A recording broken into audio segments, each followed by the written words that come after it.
Lauren Mitchell never imagined that sorting through her grandfather Walter's old belongings would shatter everything she thought she knew about her family. But when she uncovered a locked trunk hidden deep in the attic, filled with disturbing photographs, newspaper clippings, and chilling handwritten notes, she realized the kind, quiet man she had loved was hiding a monstrous secret.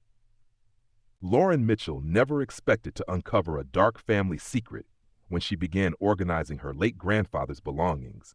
His passing at the age of 92 left her family with the overwhelming task of sorting through the old Victorian house he had lived in for decades. While the rest of the family focused on the main rooms, Lauren found herself drawn to the attic, a place she had rarely visited. Dust floated in the stale air as she climbed the creaky wooden stairs, pushing open the heavy door. The space was filled with towering stacks of boxes, old trunks, and forgotten furniture covered in white sheets. As she sifted through faded photographs, brittle letters, and antique trinkets, she felt a deep nostalgia for a man she had always known as quiet and gentle. But then she noticed something unusual. Tucked away in a dark corner, hidden beneath moth-eaten fabric, was a wooden trunk unlike the others. Unlike the dusty, neglected boxes, this one looked as if someone had handled it recently. Its lock rusted but intact. Curiosity stirred inside her as she dragged the heavy trunk into the light. It took several tries, but with enough force, the lock finally snapped open. As she lifted the lid, a stale, musty odor escaped, as if the air inside had been trapped for decades. Inside, she found neatly stacked newspaper clippings, all yellowed with age.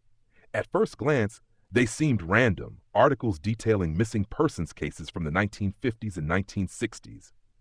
The names and faces of young women stared back at her, their photographs faded, but their desperate expressions unmistakable. Lauren frowned as she flipped through the clippings. Her grandfather had never been one to collect old newspapers. What was so special about these? Then, something even stranger caught her attention.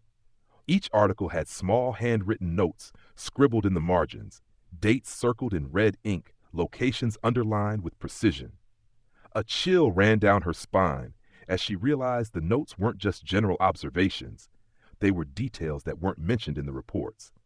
Information that only someone intimately familiar with these cases would know. Her hands trembled as she dug deeper, uncovering a stack of Polaroid photographs beneath the newspapers. The images sent a wave of nausea through her. They weren't family pictures. They were photos of terrified women, bound and gagged, their eyes wide with fear. Some were taken outdoors in wooded areas, others in what appeared to be a dimly lit basement. Her breath caught as she turned over one of the photos. A date was written on the back, one that matched an article she had just read. Her heartbeat pounded in her ears as she rifled through the rest of the trunk. Beneath the photos, she found small personal items, lockets, bracelets, scraps of fabric. These weren't just trinkets. They were keepsakes, trophies. The realization hit her like a punch to the gut. These weren't just random cases her grandfather had been interested in. He had been involved, and he had kept these secrets locked away for decades, hoping no one would ever find them. Lauren sat on the attic floor, surrounded by the disturbing contents of the trunk, her hands still shaking as she tried to process what she had just uncovered. Her grandfather had always been a quiet, unassuming man, someone who spoke little of his past and preferred the solitude of his old home. He had been a watchmaker, a man of precision and patience, known for his steady hands and careful craftsmanship.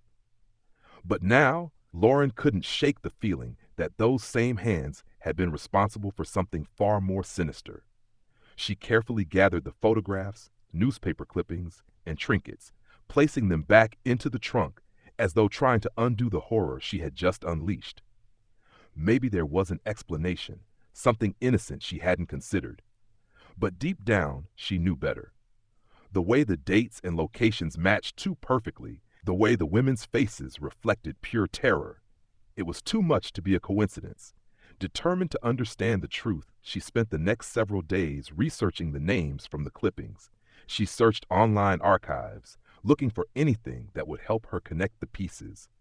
What she found made her stomach churn. Each woman in the articles had vanished under similar circumstances. They had been last seen walking alone at night, heading home from work or visiting friends. Their disappearances had remained unsolved for decades, with no leads and no suspects. Lauren tried to push away the growing dread in her chest. Maybe her grandfather had been some kind of amateur investigator, someone fascinated with true crime cases. But that explanation crumbled when she noticed another disturbing pattern. The locations of the disappearances weren't random. Several of the women had gone missing within a few miles of where her grandfather had lived at the time. Some had disappeared near his old watch repair shop, a small storefront that had long since been shut down. Her stomach tightened as she scrolled through an old map of the town, tracing the locations. The realization hit her like a cold wave. Her grandfather hadn't just been interested in these crimes, he had been at the center of them. Still, she needed more proof. She reached out to a local historian who had spent years researching cold cases in their town. When she mentioned the disappearances from the 1950s and 1960s, the historian immediately recognized them. He explained that there had been rumors of a serial predator back then, someone the media had dubbed the silent collector because of how he left no evidence behind. The victims had all vanished without a trace, and their bodies had never been found. It was as if they had been taken and simply erased. Lauren's pulse quickened. She asked if there had ever been any suspects. The historian hesitated before answering. The police had questioned a few men over the years, but nothing ever stuck. Whoever the killer was, he had been methodical, careful, someone who blended in, someone who never raised suspicion, someone like her grandfather. The weight of the truth pressed down on her. If her suspicions were correct, then the kind, gentle man who had read her bedtime stories and given her birthday gifts had been hiding something monstrous his entire life. And now, she was the one who had uncovered it. Lauren's hands trembled as she opened the trunk once more, forcing herself to look at the horrifying collection of evidence. The weight of what she had uncovered was suffocating, but she knew there was no turning back. She needed to know the full truth, no matter how much it shattered her perception of the man she had once loved and trusted. At the bottom of the trunk, beneath the stacks of newspaper clippings and photographs, she found something even more unsettling, a smaller, locked metal box. Her heart pounded as she inspected it, realizing that it had been deliberately hidden as if it held the most damning secrets of all. She searched the attic for anything that might open it, finally locating an old ring of keys tucked inside a drawer of an antique dresser. After several failed attempts, one of the keys fit, and with a soft click, the lock released. Inside, she found a collection of delicate objects wrapped carefully in faded cloth. One by one, she unwrapped them, her stomach twisting as she realized what she was looking at. Lockets, rings, bracelets, pieces of jewelry that looked worn and aged yet eerily personal. Some had initials engraved on them. Others had small photographs of women she recognized from the newspaper clippings. These weren't just keepsakes. They were trophies. A cold dread settled over her as she tried to comprehend the meaning of it all. These items had belonged to the missing women. Her grandfather had kept them, preserving each one as if it were a prize, a reminder of what he had done. The realization was like a knife to the chest. There was no denying it now. He had been the man responsible for those disappearances. He had been the silent collector. Tears blurred her vision as she reached for the last item in the box, a small leather notebook bound with a brittle strap.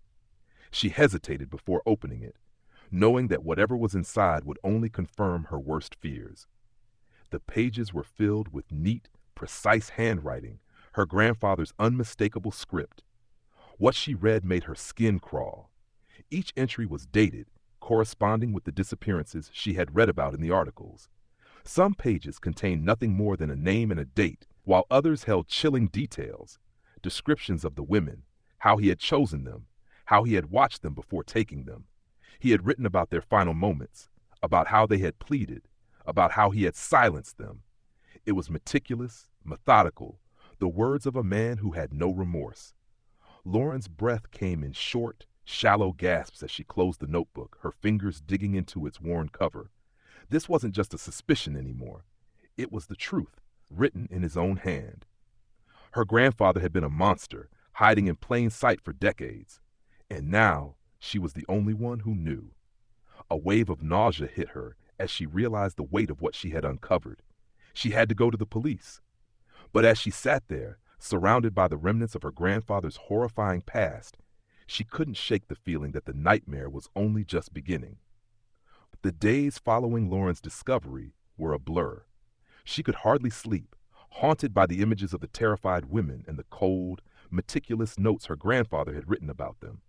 Every time she closed her eyes, she imagined him as the man behind those crimes, not the quiet, gentle figure she had known growing up, but a predator lurking in the shadows, waiting for the perfect moment to strike. The thought made her skin crawl.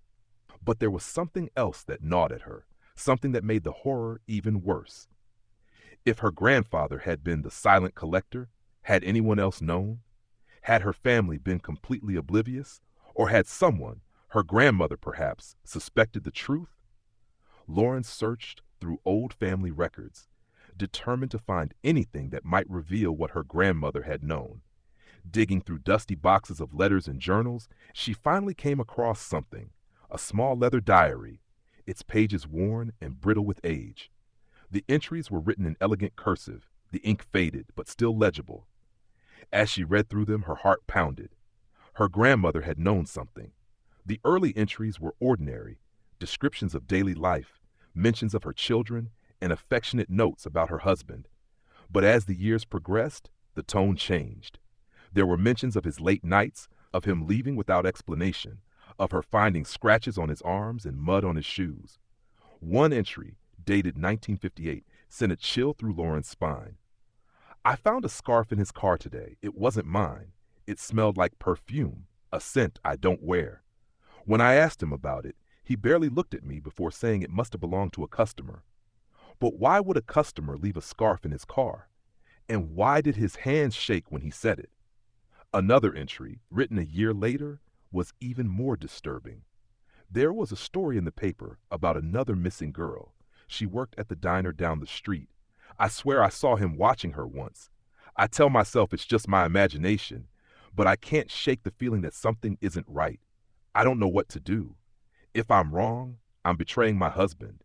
If I'm right, I don't even want to think about it. Lauren's chest tightened.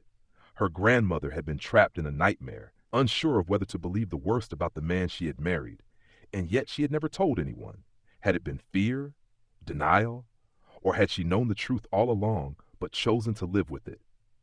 As Lauren flipped through the final pages of the diary, her grandmother's words became shorter, more distant. Then one of the last entries stopped her cold. I found the trunk in the attic. I didn't open it. I didn't want to know. Maybe one day, someone else will. Lauren's breath hitched. Her grandmother had known. She had known, and she had chosen to stay silent. The weight of that silence held for decades was now resting on Lauren's shoulders, and she wasn't sure if she could carry it. Lauren sat in silence, staring at the diary in her trembling hands. The truth was undeniable now. Her grandfather had been a killer, and her grandmother had lived with that knowledge, suffocating under the weight of a secret too horrifying to share. The house that had once felt like a place of childhood memories now felt tainted. Every room hiding something sinister, every creaking floorboard whispering of the horrors that had taken place unseen. She knew she had to go to the police, but the thought of exposing this truth to the world made her stomach churn. How could she reconcile the man who had tucked her into bed at night with the monster she now knew him to be? How would her family react? Would they believe her, or would they try to bury the past, just as her grandmother had? Summoning her courage, she packed the trunk with the evidence and drove to the local police station. The officers were skeptical at first. An old man, dead for months, being accused of crimes committed over half a century ago? It sounded impossible. But when she laid out the photographs, the trophies, the diary, and most chilling of all, the notebook filled with her grandfather's own words, their expressions shifted. What had seemed like a far-fetched claim suddenly became a genuine case. Forensic experts examined the contents of the trunk, searching for DNA on the jewelry and photographs. When the results came back, the horror deepened. The items matched the names of real missing women, their families still searching for closure decades later. The case, long forgotten by time, was reopened. Lauren watched as her grandfather's face appeared in news reports, his old black and white photograph plastered across television screens and newspaper headlines. The town was in shock. Those who had known him, neighbors, old friends, even former customers from his watch repair shop, struggled to believe that the quiet, polite man they had trusted could have been the silent collector. People came forward with stories they had never thought to share before. How he had been seen offering young women rides home, how some of them were never seen again, how no one had ever suspected him. Lauren's family was devastated. Some refused to believe it, clinging to the version of him they had always known. Others were horrified, questioning how they could have lived their entire lives without realizing the truth. But no one felt the weight of it more than Lauren. She had uncovered the truth, but it had come at a cost. Her family name would forever be linked to a monster. As the case gained national attention, families of the victims finally had answers. They would never get their loved ones back, but they could at least know what had happened. And Lauren, despite the burden of her discovery, found some solace in that. Her grandfather had spent a lifetime hiding in the shadows, but now in death his secrets had finally been dragged into the light. There would be no more silence,